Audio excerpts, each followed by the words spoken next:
Gonna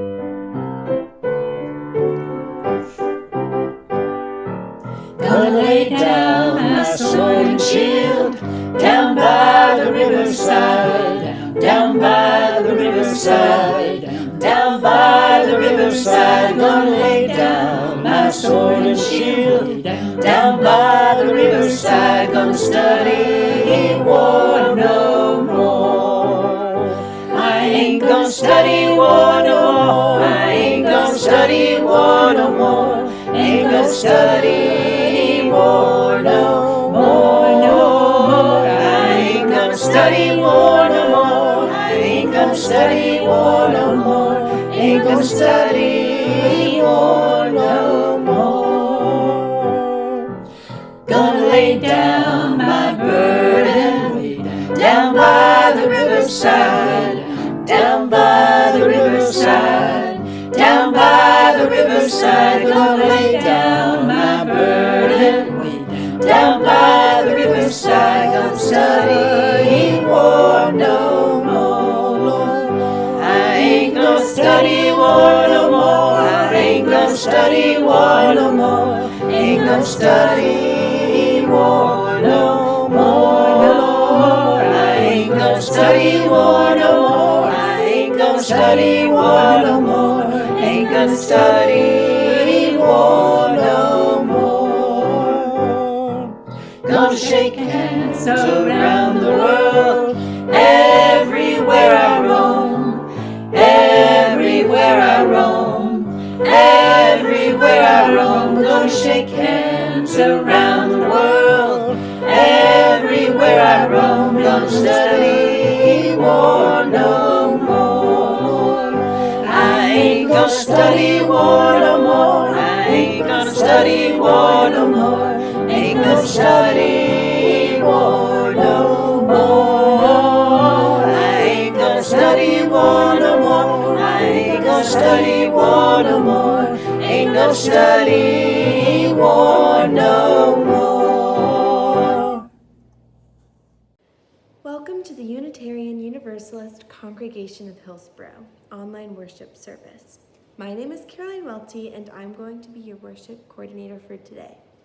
I would like to thank our speaker, Pal Palmore, Wendy Calvin, our producer, Aviva Enoch, our music coordinator, and the many wonderful singers who will be featured throughout the service.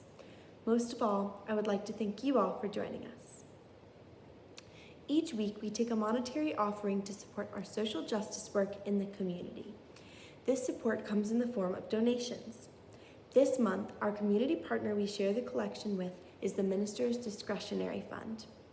Please give generously as shown on the screen. Thanks. Now let's ready ourselves for worship together by reminding ourselves of who we are and why we gather. We are a community of liberal, open-minded people who strive to connect with one another in love. Our spiritual home is located at 1710 Old NC10, but our community stretches far and wide with loved ones who join us from all over the country as we engage in Sunday worship online. We are a people defined by covenant, not creed, which means that we have committed to a way of being with one another rather than to a statement of belief. To that end, we support one another in spiritual growth and deepening of faith. We challenge one another to find more love, both inside ourselves and in the world. And today we welcome you with open arms to our house of worship. This reading is Called by Loss, Called by Peace, by the Reverend Heather K. Genuels. We come this day called by war, by the suffering we inflict and endure when minds across borders fail to reason and compromise. We come this day called by loss, the deaths of those who serve in our name, those whose lives end before their natural course, in service to a cause greater than their own. We come this day called by hope, hope that we will, in some season, finally surrender our swords for plowshares. And we come this day called by peace. May we hear its song, may we proclaim its promise. May our remembrance today renew our struggle. We can never stay or rest.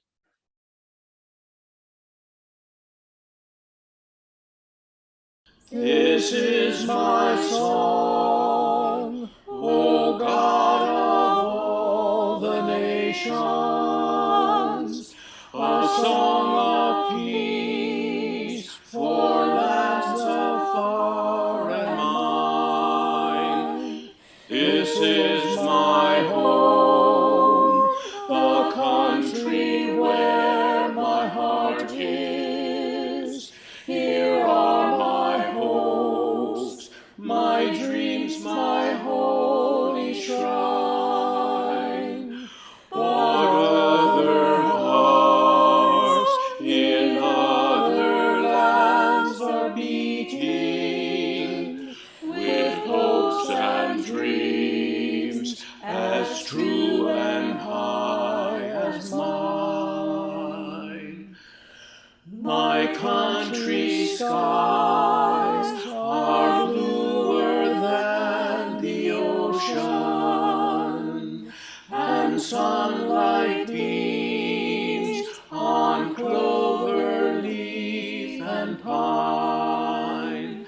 But other lands have sunlight too, and clover, and skies are everywhere as blue as mine. Oh, hear my song, thou God of all the nations, a song of peace for their land and for mine.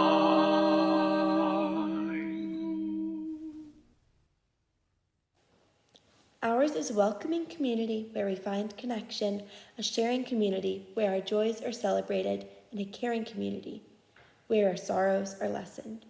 Each Sunday, we take a moment to reflect on the special happenings that have occurred this week in our lives. For those of you who would like to share in the comments or the chat, please do, and know that everything shared aloud or felt in silence is held dearly in the heart of this community.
Excerpt from Imagining Peace by Padraig O. Tuama.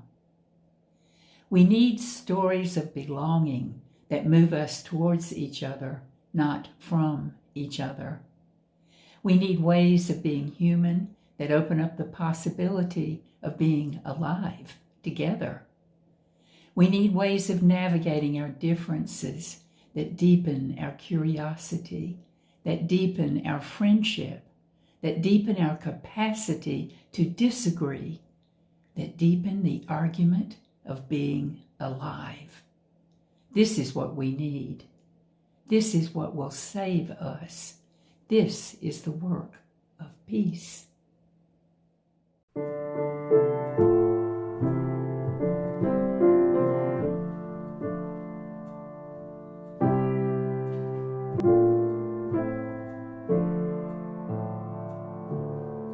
May I be filled with loving kindness.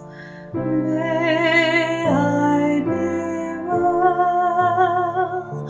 May I be filled with loving kindness. May I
Good morning.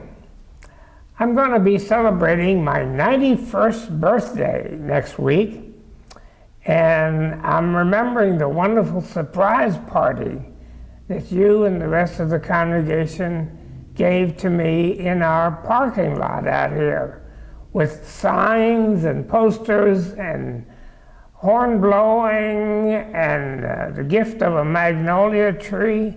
It was wonderful. But since tomorrow is Memorial Day, I'm also remembering my 5th birthday. Let me tell you about my 5th birthday, tell you a little story, a true story. I was living in Japan, where I was born.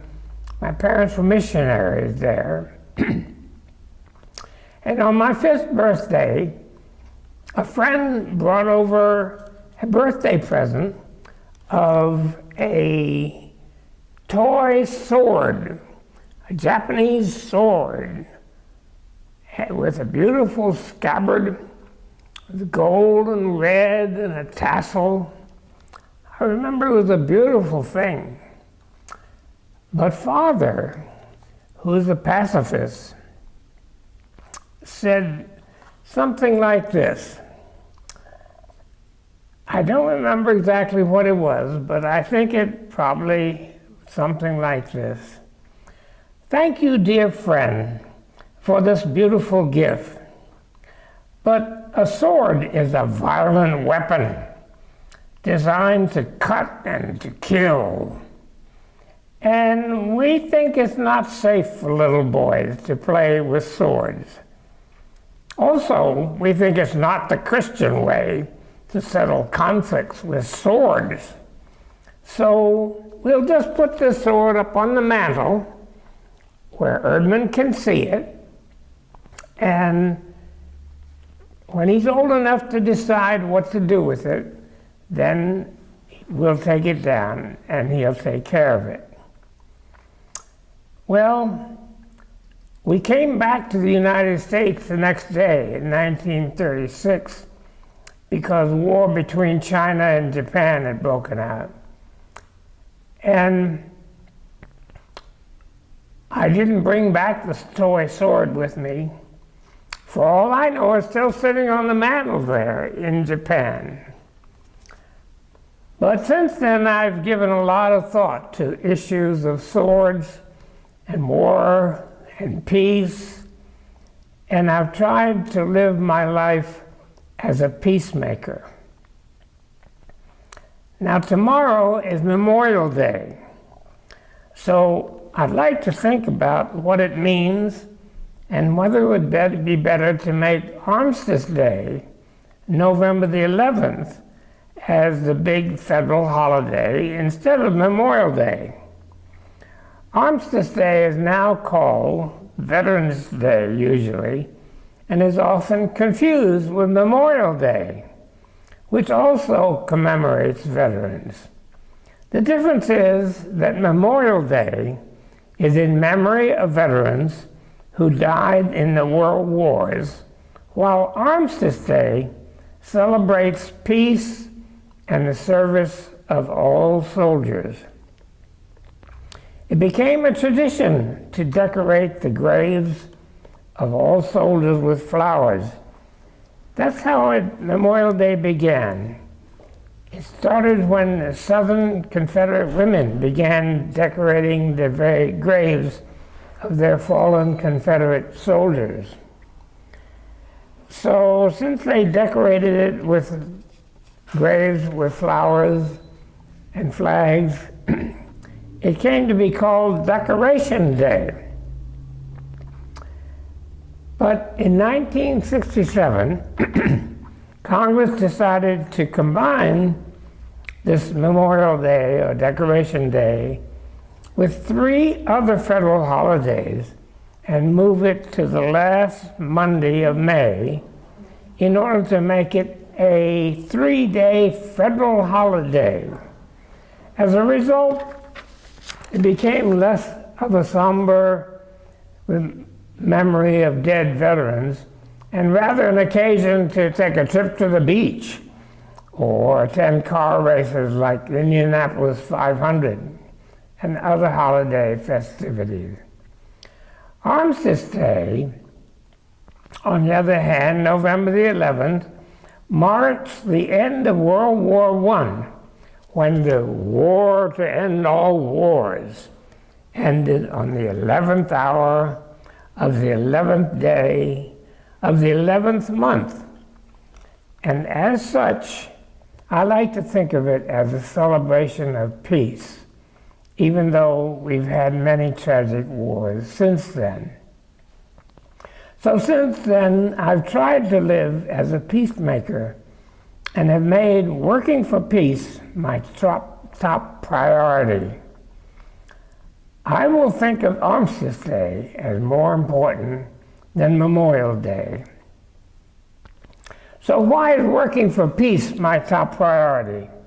Well, two simple reasons: the continuing threat of nuclear holocausts and the tragic waste of lives and resources in preparation for war and the waging of wars. I think I don't need to tell you about the threat of nuclear holocaust, except to remind you that about a dozen countries now have thousands of nuclear weapons ready to go, ready to destroy civilization. As for the waste, let's consider some of the worst statistics. Over half of our national budget is devoted to paying the costs of past and present wars and the current armed forces. Our military budget, our current military budget, is as much as the total military budgets of the 12 next big spenders. 12 next big spenders don't spend more than we spend by ourselves on military spending. This includes $1.5 trillion, that's with a T, trillion dollars for the maintenance and development of our nuclear arsenal. This includes billions for supports over 800 armed posts around the world. Did you know we have 800 armed posts around the world? That also includes about 16,000 civilian contractors now left in Afghanistan after the pullout of our regular armed forces. What can we do? I would say the most important things we can do are, number one, support nuclear disarmament. It seems intolerable to me to continue to let this sort of doom hang over our heads.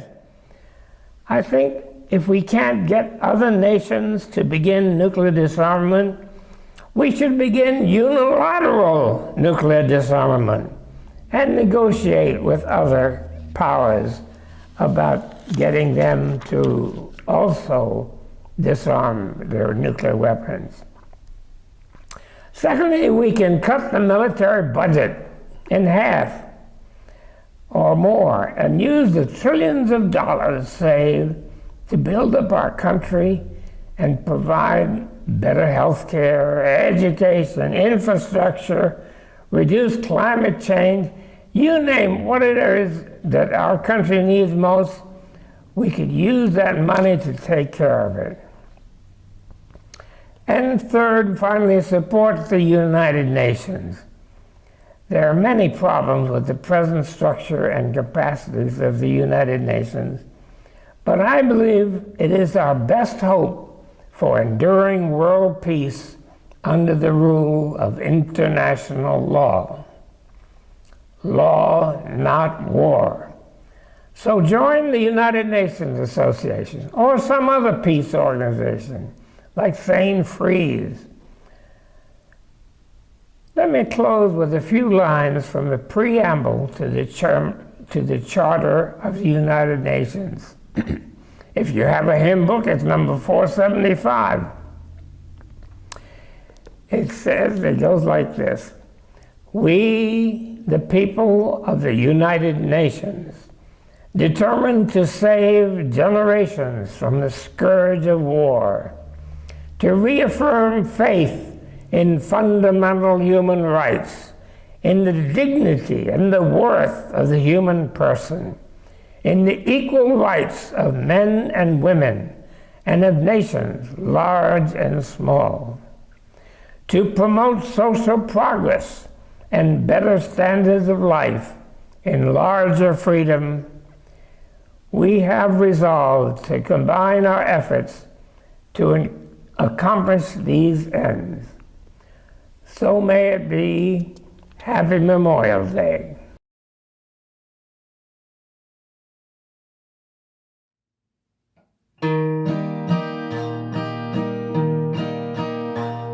Last night I had the strangest dream I've ever dreamed before. I dreamed the world had all agreed to put an end to war. I dreamed I saw a mighty room, and the room was filled with men, and the paper they were signing said, "We'll never fight again." And when the paper was all signed and 1,000,000 copies were made, they all held hands and bowed their heads, and grateful prayers were prayed. And the people in the streets below were dancing round and round, and the guns and swords and uniforms were scattered all over the ground. Last night I had the strangest dream that I've ever dreamed before. I dreamed the world had all agreed to put an end to war. Yes, last night I had the strangest dream that I've ever dreamed before. I dreamed the world had all agreed to put an end to war. I dreamed the world had all agreed to put an end to war.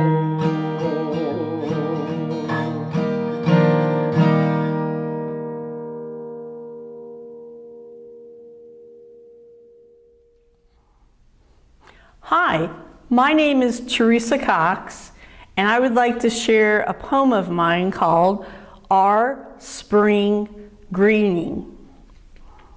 This second spring of the global pandemic, we leave behind the solemn and silent stone cathedral of winter with its vaulted ceiling majesty, its celestial silvers, whites, and blacks, as the earth wakes up in a rich, resounding, orchestral rebirth of resplendent grace.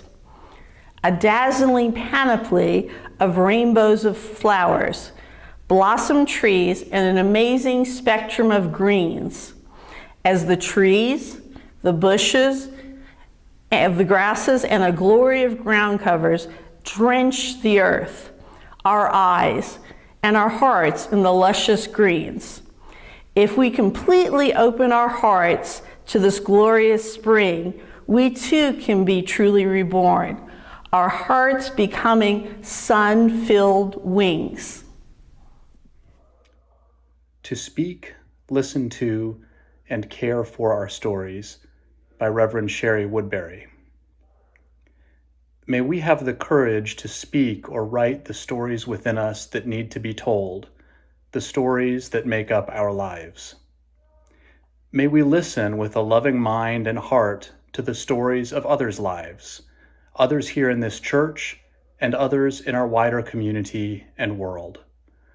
Let us choose with care the stories that we teach to our children, remembering that all of our stories have power, and that all of our stories are connected, for all of life is one. In the name of all that is sacred in these gathered hearts, may it be so. Amen. We extinguish this flame, but not the spark of joy in our worship, the fire of commitment, or the warmth of community. Blessed be, my friends, until we meet again. Shalom, chaverim, shalom, chaverim, shalom.